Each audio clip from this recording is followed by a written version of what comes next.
children. Good morning everybody. How you are there?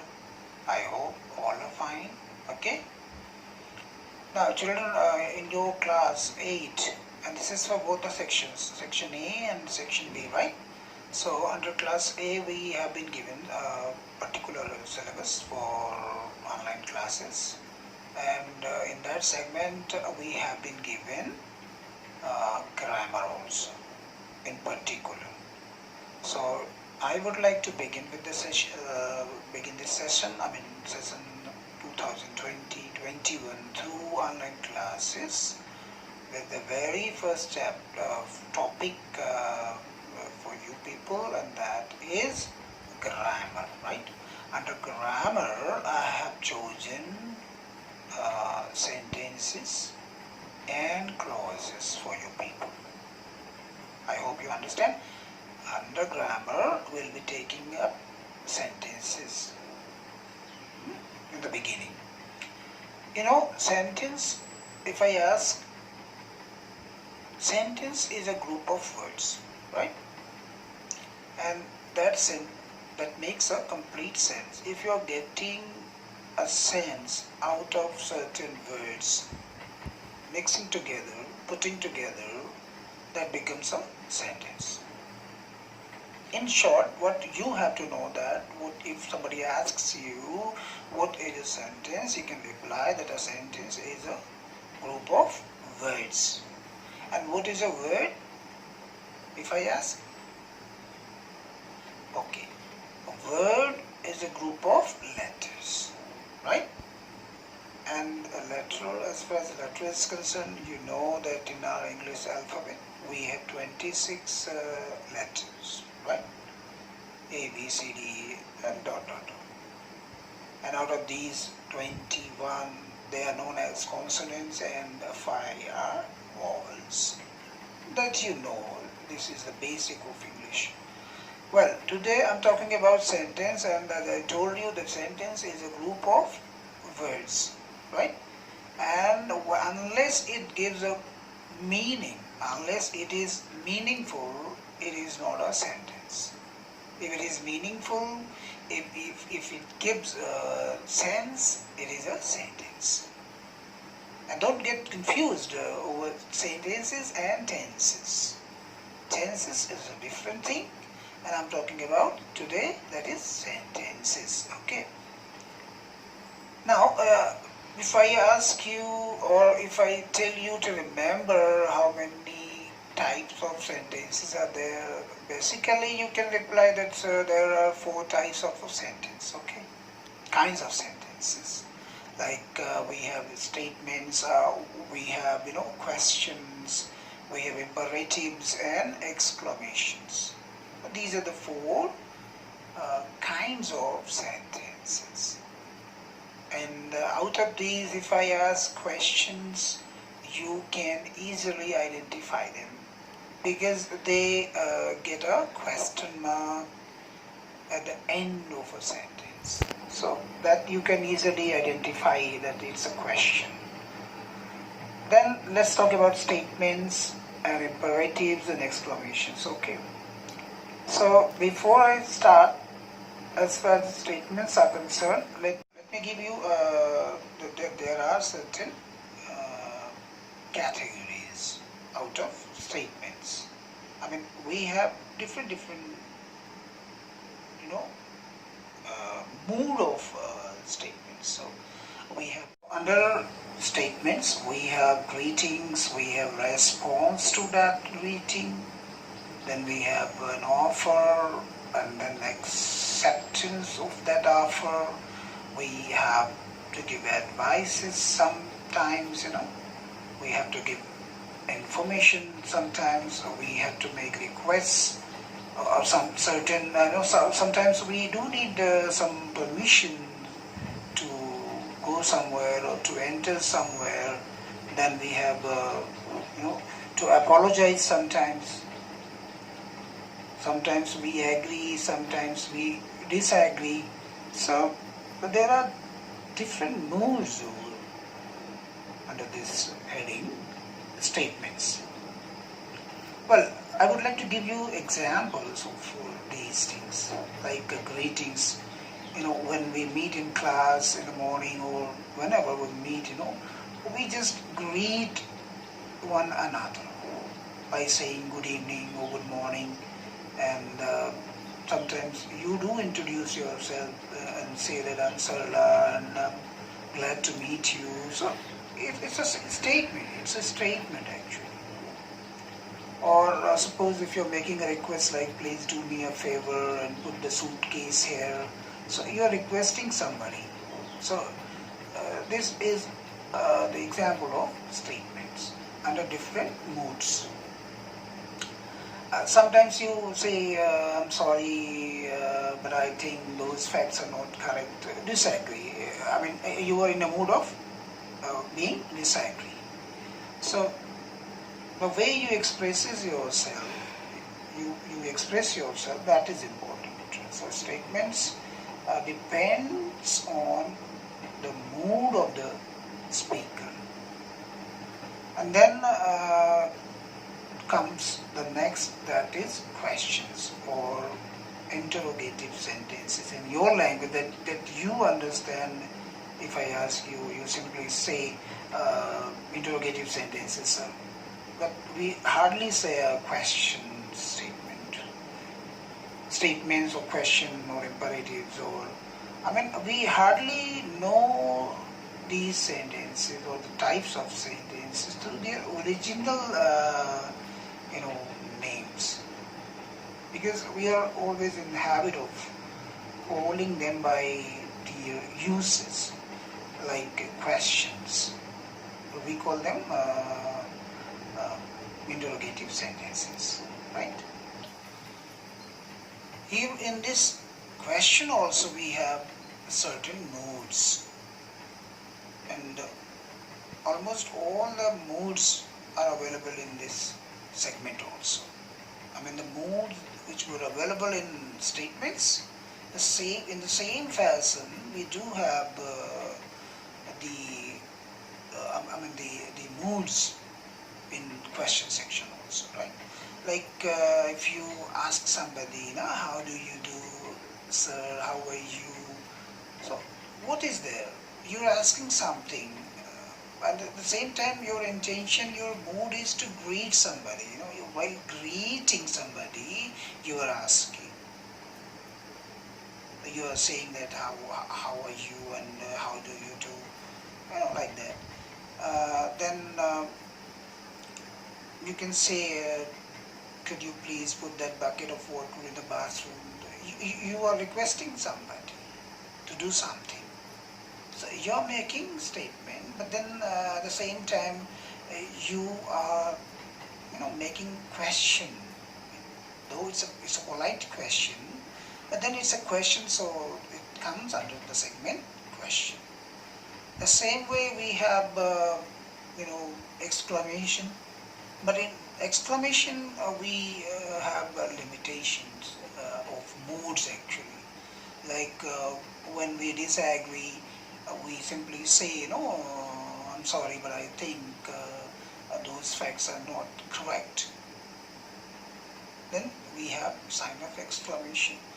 This you can also identify quite easily. At the end of the sentence, you would have the sign of exclamation. So with the help of that punctuation mark or say that sign, you can understand that this is an exclamatory sentence. Don't forget that we are learning types of sentences, kinds of sentences, right? And we have gone through the statements, the questions, and now we are learning exclamations. And then we have, suppose if you are wishing somebody something, like you're wishing happy birthday to somebody, and you say, wish you a very happy birthday. What is that? That is also an exclamatory, utterance of something, sentence for something. So that is exclamation. Then finally it comes, it comes imperative sentences, right? as I told you in the beginning, that we have statements, questions, imperatives, and exclamations. Now, this is imperative. Imperative means it has got certain moods, like when we are trying to introduce something, or if we are trying to give some advice to somebody, or we are asking for that advice, or making an offer or request. So this has also got certain moods, some moods which are very similar to statements and questions. Rather, in exclamation, we have certain different moods of, right? Like in imperatives, like introduction, you say, "Do come in, sit down," pull the book out from the shelf. You say, "Let me cook something," or "Take it out of the cupboard," or "Let me handle," or "Let me do this," or sometimes you command, "Do not lean out of the window." So these are imperative sentences.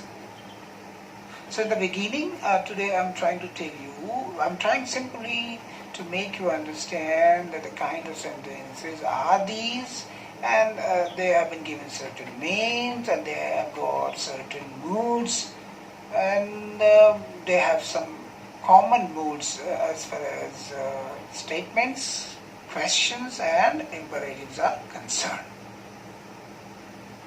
Now, before I go for the next segment, I'm going to give you a few sentences. So you please take out your notebooks and note down those sentences, and try to put the punctuation mark at the end. Now the sentences are like this. Please note it down in your notebooks and try to put the proper punctuation mark over there. Let me repeat in short the punctuation marks. Like, we have full stop for statements, we have question marks for questions, interrogative mark, that is for questions. We do have an exclamatory mark, sign of exclamation for exclamatory sentences, and in imperatives we always put a full stop at the end of the sentence, right? So now what you have to do, you have to put the correct punctuation mark, like you are asked to put a full stop, or you are asked to put a question mark, or you are asked to put an exclamatory mark. So these are the things that you have to do in this activity. Okay, so I'm going to give you certain statements. So let me tell you one by one. Please note it down, right? The first sentence is, "Why does Kitty mew all the time?" I repeat, why does Kitty mew all the time? Sentence number 2. What a huge animal. I repeat, what a huge animal. Now, sentence number 3. She is really cute, but quite stupid. I repeat, she is really cute, but quite stupid. And the last sentence, the pen was so hard that it bruised her jaw. I repeat, the pen was so hard that it bruised her jaw. J-A-W. Okay. So these were the sentences in form of assignment, and there you have to put a proper punctuation mark. Right? I hope you have noted all the sentences. Okay? Let me continue further. Hello children. In the previous assignment, I have given you to put proper punctuation mark, and I hope that you have done it. Now, in the same segment, I'm going to give you another activity. Rather, I will pick a few sentences under practice And after that I will give you a few more sentences to identify the kind of sentence they are. Right? Here we go. Well, sentence number 1. If I say, where on earth is my textbook? Where on earth is my textbook? So this is a question. Again, if I say, never judge a book by its cover. I repeat, never judge a book by its cover. What kind of sentence is this? This is a statement. This is a pure statement. Again, if I say, I'm sure this is the house we are looking for. I repeat, I'm sure this is the house we are looking for. What is this? This is also a statement. This is not a question. This is not an exclamatory sentence. This is not an imperative sentence. This is a statement, right? Again, if I say, let the water run out of the tub and then clean it.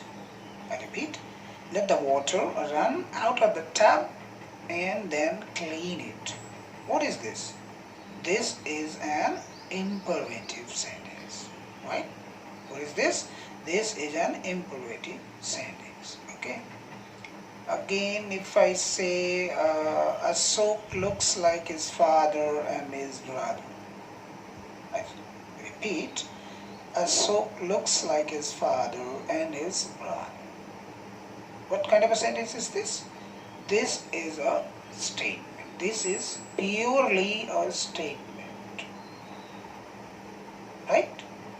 And now if I ask what I'm going to put at the end of this sentence, I'm going to give you the sentence and I'm going to ask you at the same time what punctuation mark should I put there at the end of that statement or sentence, right? Like if I say, I am sure this is the house we are looking for. So obviously I'm going to put there a full stop because it's a statement, right? And if I ask, would you like to read this very interesting article? I repeat, would you like to read this very interesting article? So at the end of this particular sentence, we are going to put a question mark because it's a question. So what punctuation mark you are going to add there at the end of this sentence? That is question mark. Again, if I say, kindly take off your shoes before you enter. I repeat, kindly take off your shoes before you enter. Obviously, I'm going to put a full stop there because it's a statement. What is this? Is it a statement or an imperative? No, it's not a sentence, a statement. It's an imperative sentence. But then again, we are going to put there a full stop at the end of this sentence because imperative sentences also take a full stop. Let me repeat, statements always take a full stop. Question always takes sign of interrogation. Exclamatory sentences, they need a sign of exclamation. And then finally, the imperative sentences take full stop at the end of the syntax or structure of that sentence. Okay. Now I'm going to give another assignment for you, and you have to change the statements and exclamations or imperatives into questions. I don't know whether they are in statements, they are exclamations, they are imperatives, but then the task that is being given to you That is, you have to change them into questions. Okay, so you can note down 3-4 sentences for the day, and you can do it later. So please get ready with your pen and copy notebook. Sentence number 1 is, it is a bright and sunny morning. Full stop. I repeat, it is a bright and sunny morning. Full stop. Sentence number 2. Look at that beautiful sunset. Sign of exclamation. I repeat, look at that beautiful sunset. Sign of exclamation. Again, sentence number 3 I have chosen for you, that is, you work 6 days a week. You work 6 days a week. Right? Full stop at the end of that sentence. And finally, I'm going to give you one more sentence, that is, check the total and give me the answer. I repeat, check the total and give me the answer. Full stop. And I hope what you have to do, that you understand. You have to change these sentences into questions.